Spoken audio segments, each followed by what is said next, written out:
আসসালামু আলাইকুম রহমতুল্লাহ। আজকে আমরা শিখব ইউজ টু দিয়ে বাক্য গঠনের নিয়ম।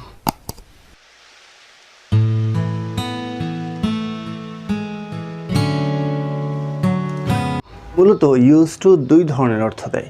নাম্বার 1, অতীতের অভ্যাস বোঝাতে। অতীতে আপনি কোনো একটা কাজ করতেন, এমন কোনো অভ্যাস যদি থাকে সেই ক্ষেত্রে আপনি ইউজ টু ব্যবহার করতে পারেন। এটার জন্য অবশ্যই আপনাকে একটা স্ট্রাকচার ফলো করতে হবে, সেটা হলো সাবজেক্ট প্লাস ইউজড টু, অর্থাৎ পাস্ট টেন্স ইউজড টু। এরপরে যেই কাজটা করবেন সেই কাজের বা সেই ভার্বের ওয়ান ফর্ম বেস ফর্ম বসাতে হবে। এরপরে অবজেক্ট বা এক্সটেনশন বসাতে হবে। তাহলে স্ট্রাকচারটা কি হলো? Subject plus used to plus verb one plus object বা এক্সটেনশন। যেমন আমরা বলি আমি ছোটোকালে ফুটবল খেলতাম, তাহলে ইংলিশ কি বলবো? I use to play football in my childhood. আমি আমেরিকায় থাকতাম, I use to live in America.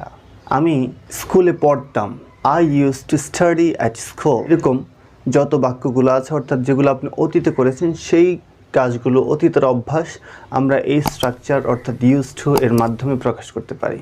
আরেকটা হলো বর্তমান অভ্যাসকেও বোঝায়।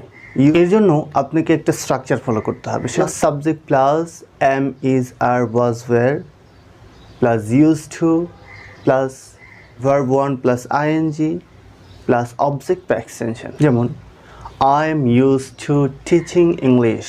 They are used to playing football. The students are used to helping each other. The man is used to walking in the morning. এরকমই হাজারো বাক্য বানানো যাবে এই দুইটা স্ট্রাকচারকে ফলো করে। তো আজকের ক্লাসে আমরা যা যা শিখলাম সেটা হলো ইউজ টু এর ব্যবহার। ইউজ টু মূলত দুই অর্থে ব্যবহৃত হয়, একটা হলো অতীতের অভ্যাস বোঝাতে আর একটা হলো বর্তমান অভ্যাস।